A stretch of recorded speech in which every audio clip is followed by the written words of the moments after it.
Well,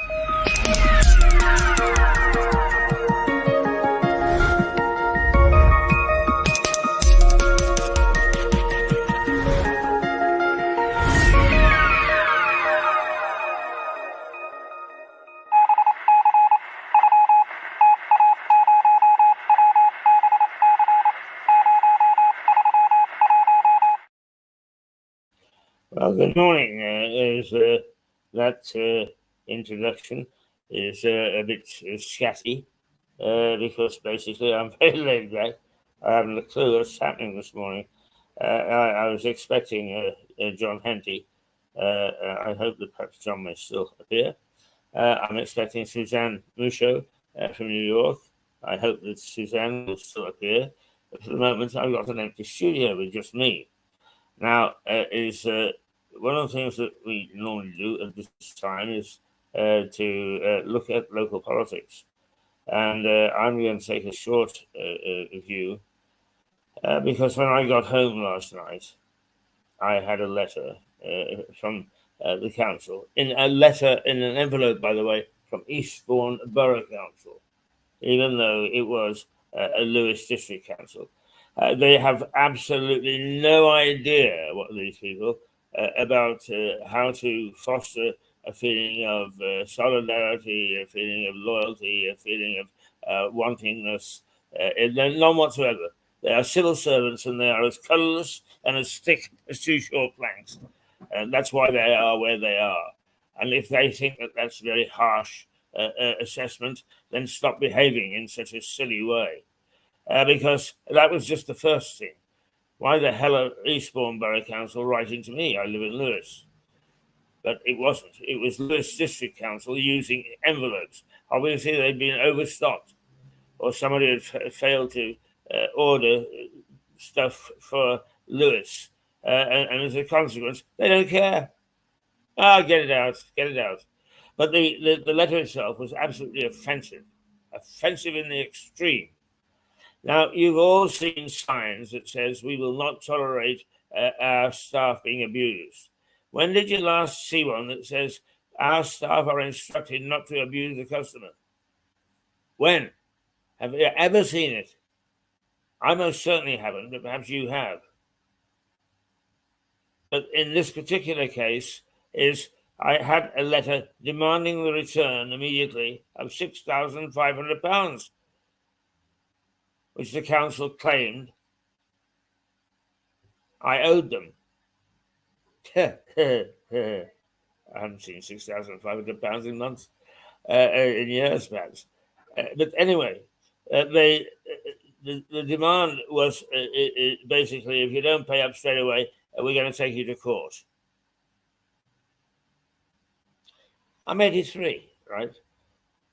The next thing you'll read is how government are saying you've got to be very careful about upsetting people who are vulnerable. Yeah, I've got Parkinson's as well, by the way. Yeah, be vulnerable and so on and so forth. Do they bother? No, they do not bother their arse at all. They are as thick and as unfeeling and as stupid as you possibly can find. And here they find themselves in position of authority. Now, that's just the people that work for the council. But the fact of the matter is, we now have the Green Party as the council, set of councillors, the party, if you like, in charge. They have the buck stopping with them, and they could care less. They are so much got their nose in the pot of green glue that they don't care what else is happening. I doubt if any of them bother to go to the scrutiny committee, which is intended to keep an eye on what the executive do, to question it, to make sure that things like the accounts are actually settled and sent in, which from the look of things, they're not. They are supposed to be looking after us, and the buck stops with them. And it's not. And they are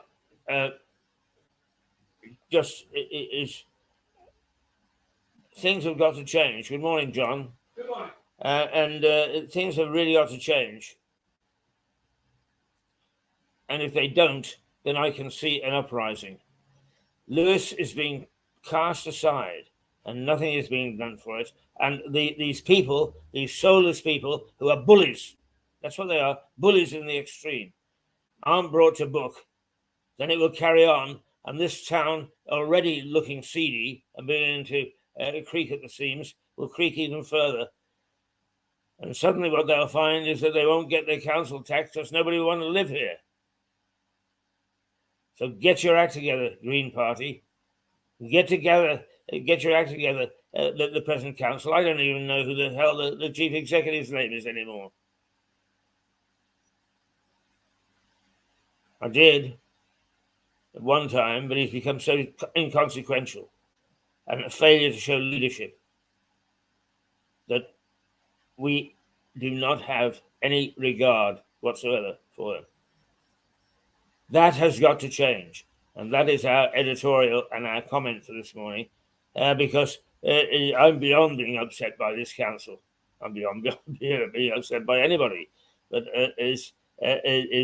there are many older people who have actually, as one lady who heard about this said, there are some people that being treated like that have committed suicide. But if you want that on your hands, you want that sort of blood on your hands, by all means, that'll colour you green, won't it? Get together and start to think about leadership. Get together and start to think about you're in power. So use it, not abuse it. And in the process, don't abuse us. Get with it. Politics needs to be above strategizing and deciding how you're going to actually get somebody into the next election. Stop it. You are elected to look after us in Lewis. And if you're not going to do it, get out. Resign. Let's go back to an election. I rather think that we might find that already the result might be a little bit different. But if not, come back with a refreshed sense of what your duty is. Because at the moment, you don't understand the word. Politicians. A new swear word in the dictionary. That's the way I see it. I enjoyed that. Hello, John. I've been ranting. Are you there? Yes. Yes. Come and join me. Ah. I've had a wonderful rant there. I heard. And now I'm ready to be entertained the way only you can entertain everybody. Are we live? We are. Oh, good gracious. And I've had some lovely things said about you today. Is my wife been on the phone?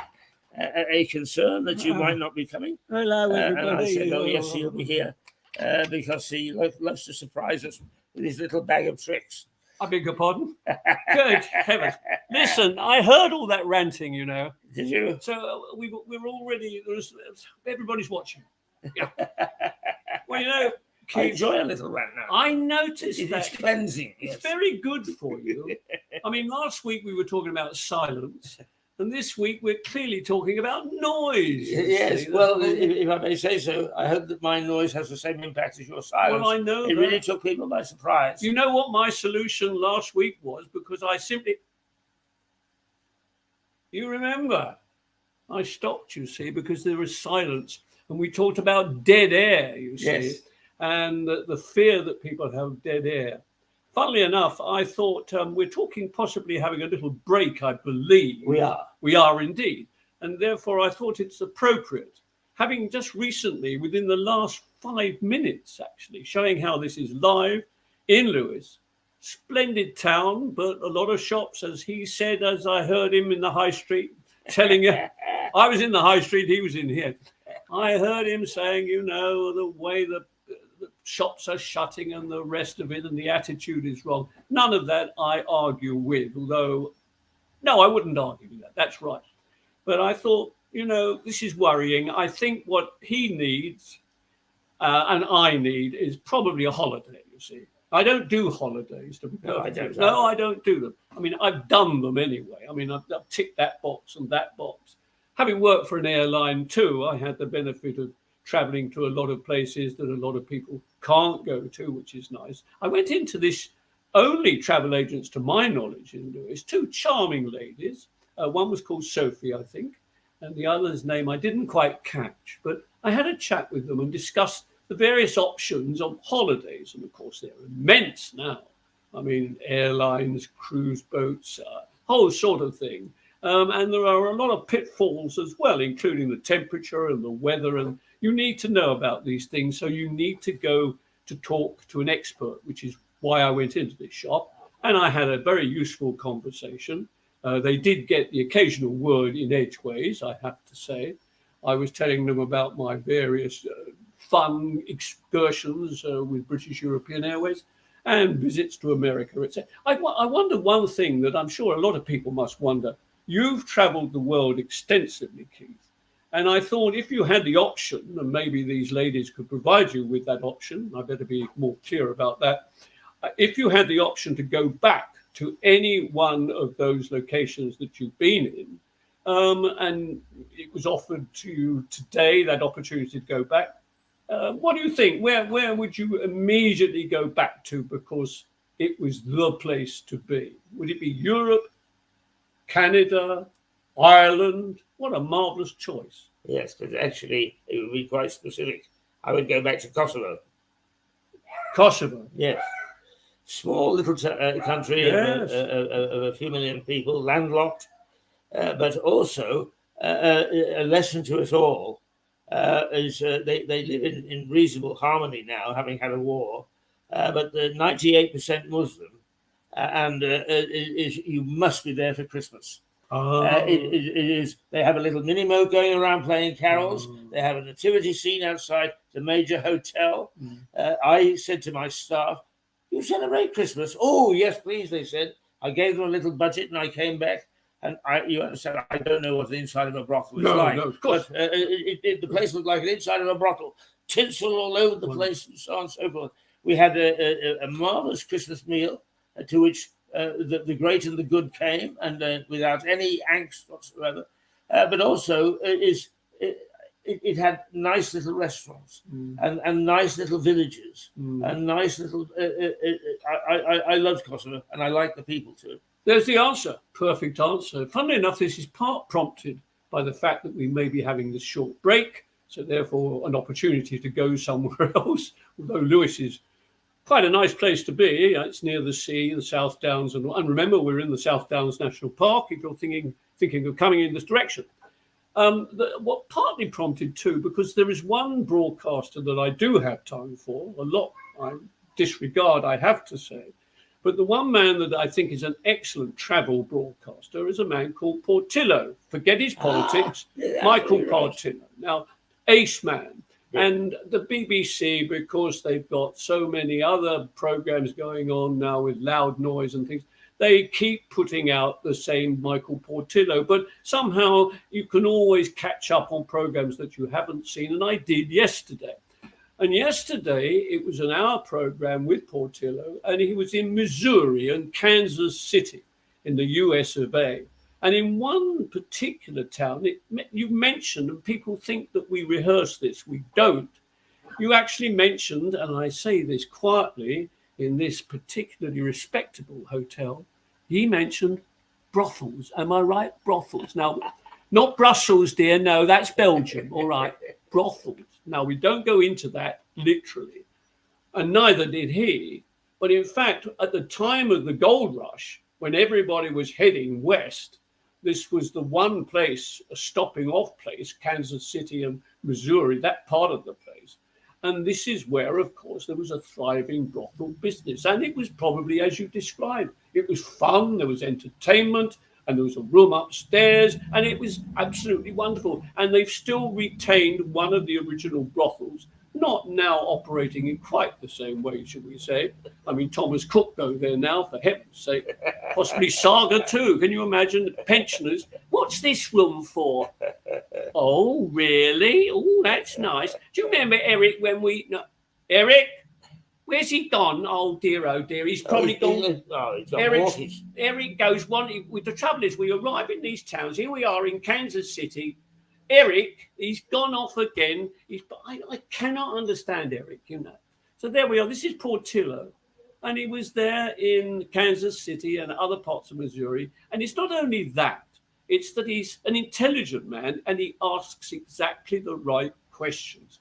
And he has, as Keith does, he has exactly the right guests, people who've got something to say.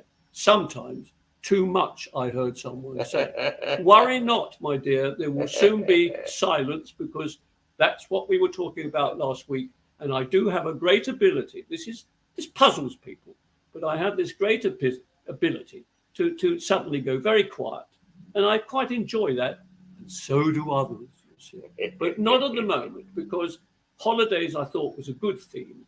Where would I go on a holiday? I have no idea. We tried cruising, you know, but as I've said many times on this program before, if you want to get away from people, why go on a boat that's got about 1,000 of them on it? Or in the case of Richard Branson, about 5,000, all raving lunatics, all on shoots, playing golf on a boat. I mean, that doesn't make sense. So it won't be one of those cruises.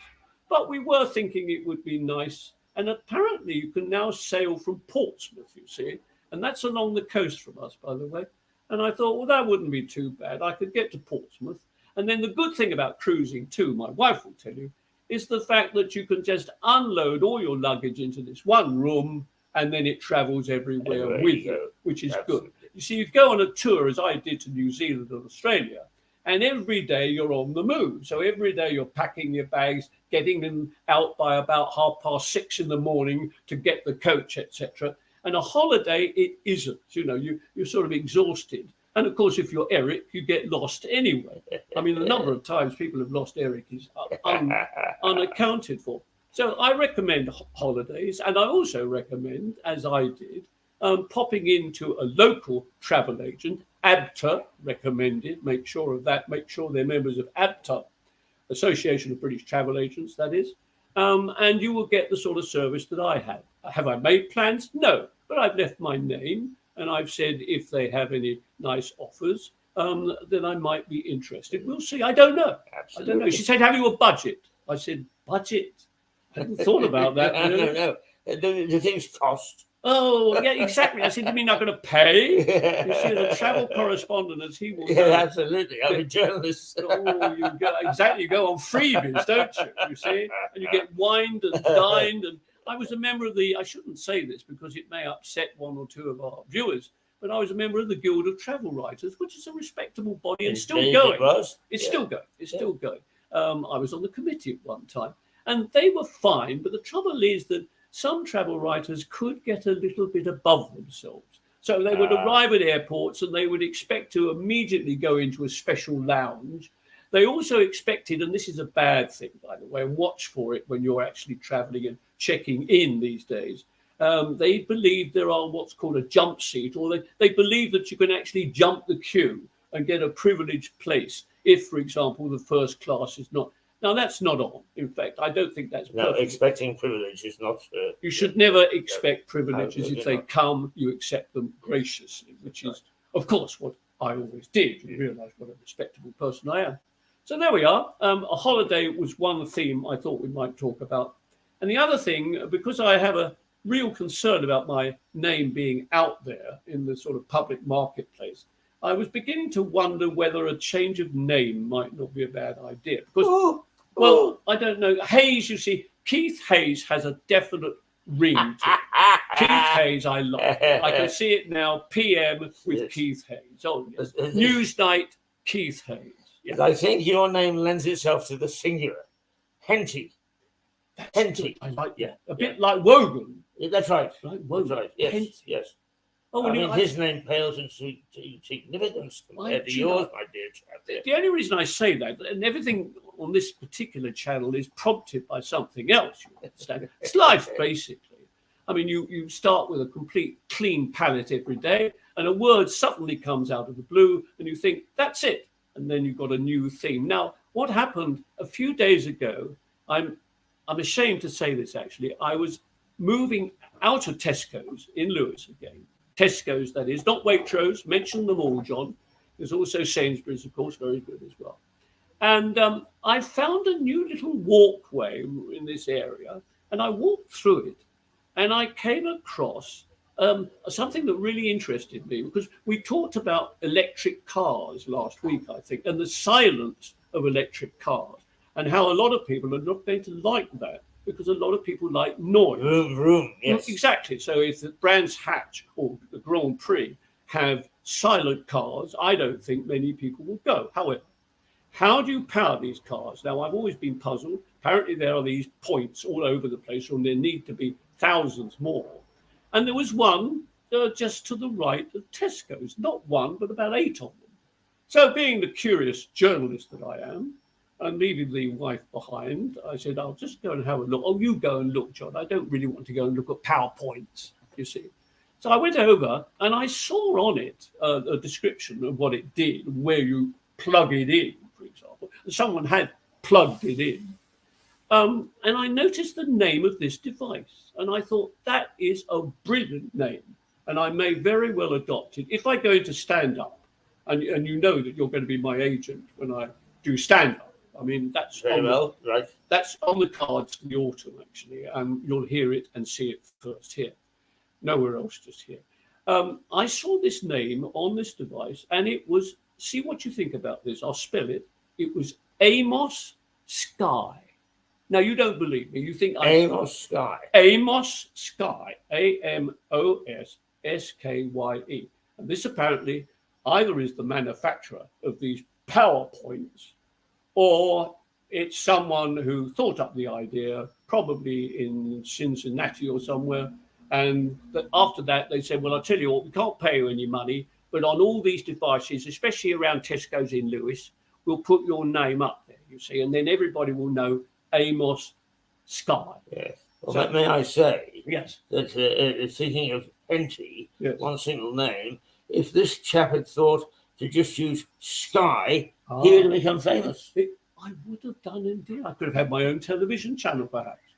Yes, I'm Sky High, I suppose. No, I like the idea of Henty, and forgive us talking about ourselves. I mean, doesn't everybody? Really? I know you do. Yes, of course you do. I've often said, we both admit it. You know, I mean, you may think that we're completely crazed. You're wrong. In fact, what we do is far more sensible than what a lot of people do. And what is that, John? I'll tell you what it is. We talk to ourselves unashamedly.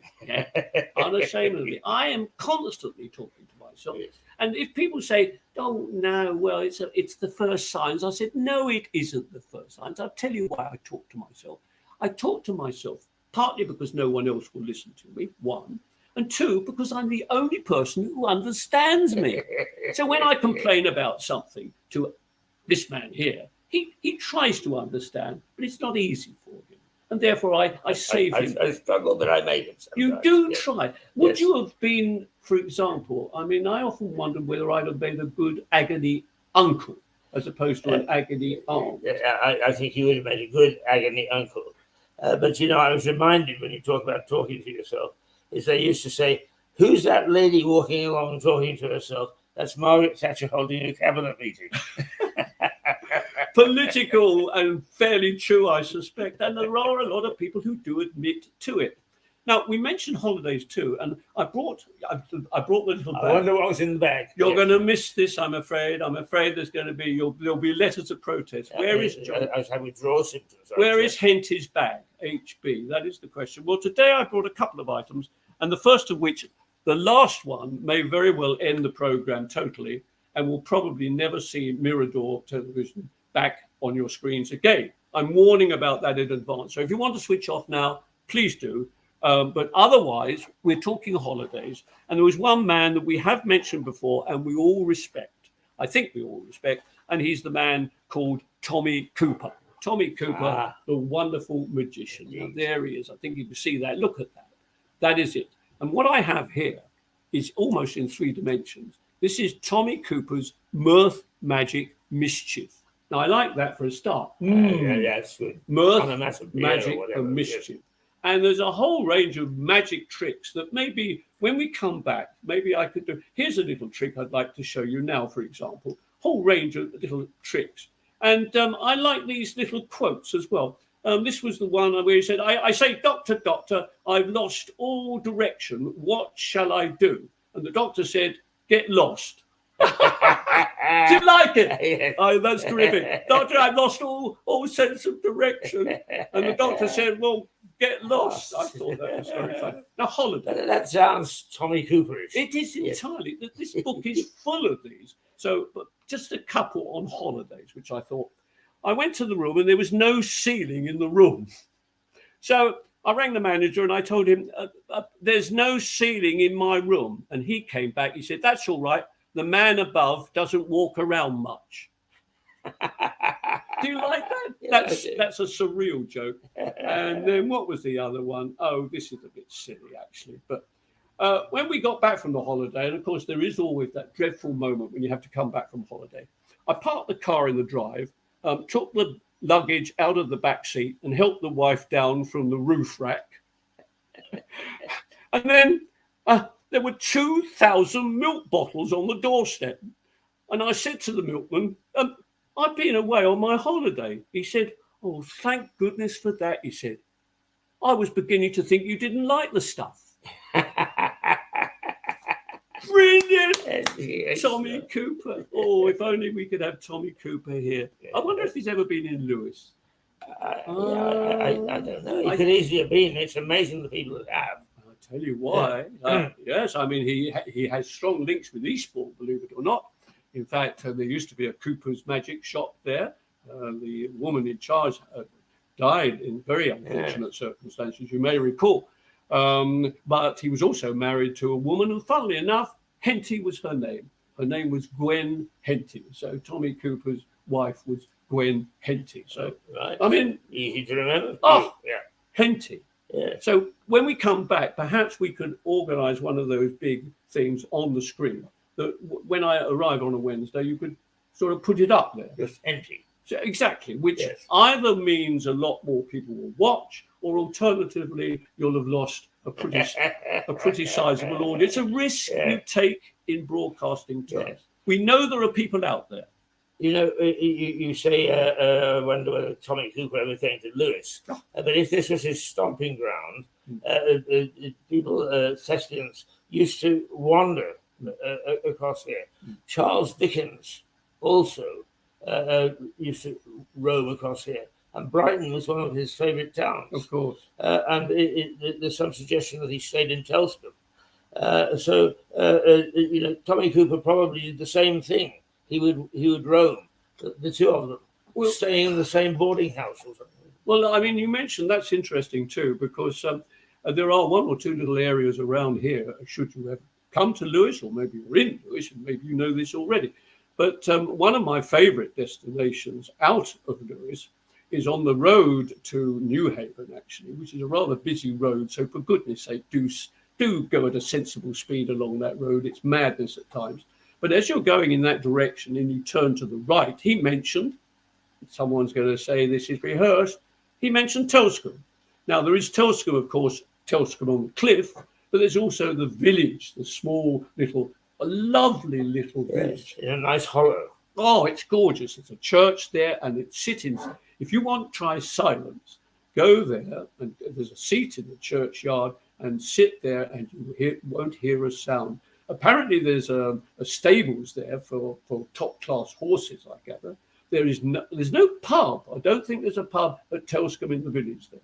There's no pub, and there is not a shop either. So maybe an opportunity to set up a shop in Telscombe. It's a lovely, lovely place. The Manor House used to be the lodging for the judges. Yes, that's right. Court. Yeah, that's right. That was very special in those days. Absolutely. They used to come here. Do they still do that? Have ceremony? You think? I'm not sure that they do actually. All but however, we've got two barristers who now broadcast for us. We shall ask them that. Yeah. Well, that was grand days. I mean, of course, the grand building is still over there. Friends, you cannot see it, but we can. It's over there at the moment. Very often a lot of activity. And of course, if you have a spare morning or afternoon and are prepared to wait, you can always actually queue and sit. The only thing I would say about the public gallery over there is the seat. If you think these seats are uncomfortable, which they're not, But my goodness me, you're practically on benches. And even worse, if you were press, and I very rarely covered court cases. I wasn't very good because my shorthand was hopeless, and I didn't enjoy doing it.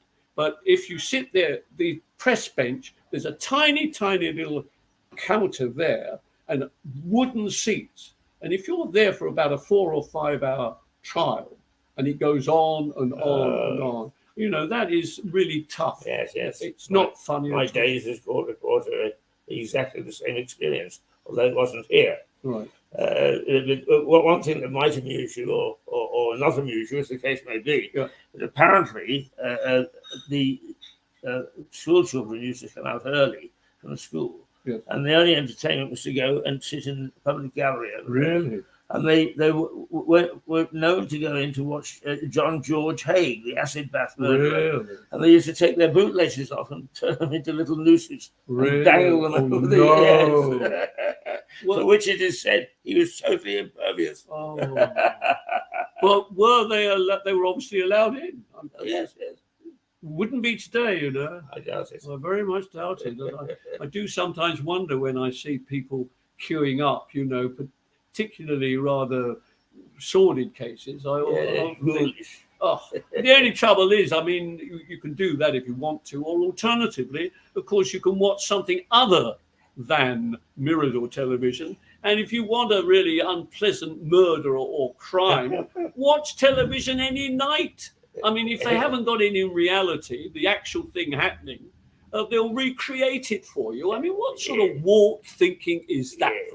The only thing is that I love the curmudgeon of Jack Frost. Oh, yeah. Touch of Frost. Yes. Is a completely disassociated man who simply catches the thief.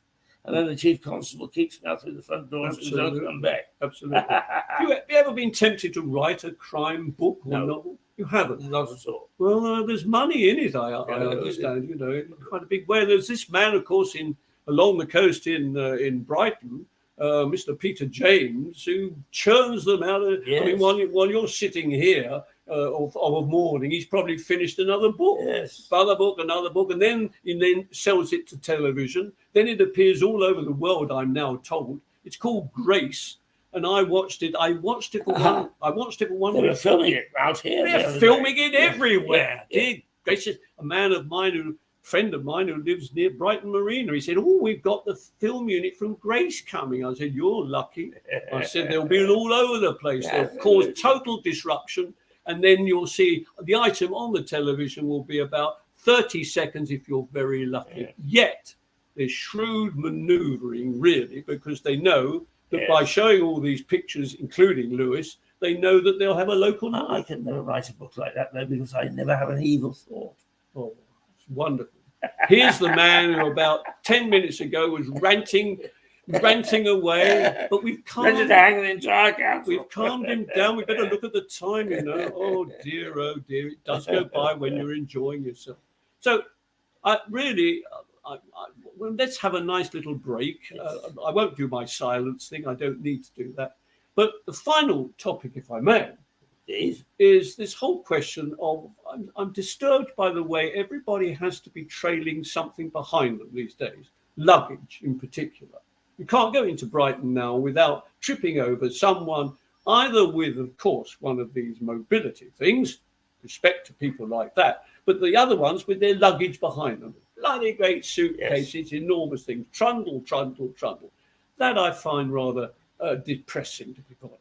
Everybody seems to have everything inside a bag. And even more so, when they're walking along, they don't look where they're going. And what they don't understand is that if you should trip over them, is they have to have insurance to cover any damage that they do to you. Thank you for that bit of warning. No, I find that rather disturbing, you see. So what we really need is a holiday. That's what we need. And we've been working towards that. And I think we're getting closer now. We've come up with one or two ideas today.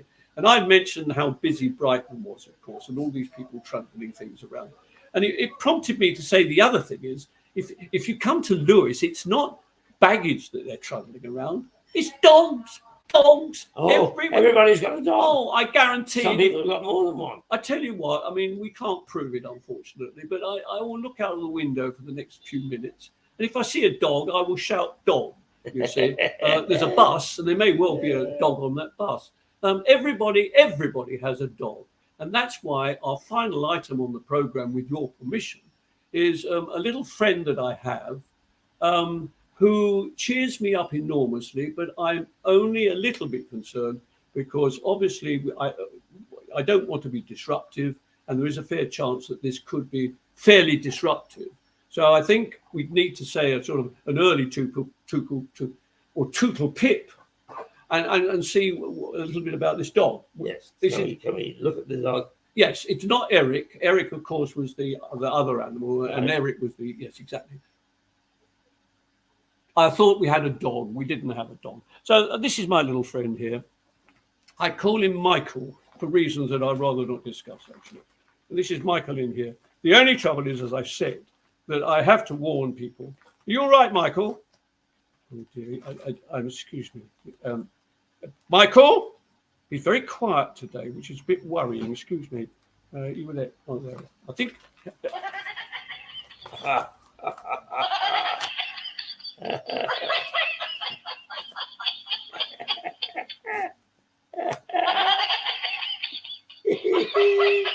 It's wonderful the way he laughs. Do you like him? Oh, Mike, stop it! Look at his tail. Oh, I bet you couldn't do that. I can't. No. Not with my tail, I can't. Shut up! Oh, my. No, stop it. Oh. It would do well in Parliament where the tail is wagging the dog.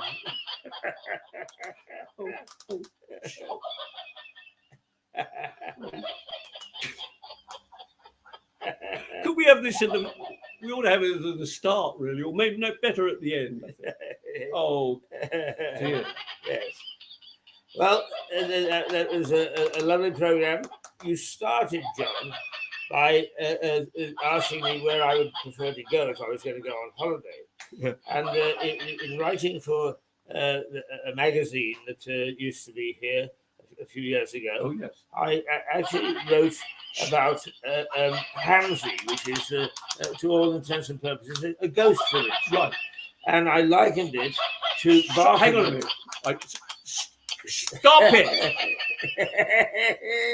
I'm awfully sorry. You're a cheeky thing, aren't you? You're a cheeky thing. I likened it to the town of Barkerville in British Columbia, yes.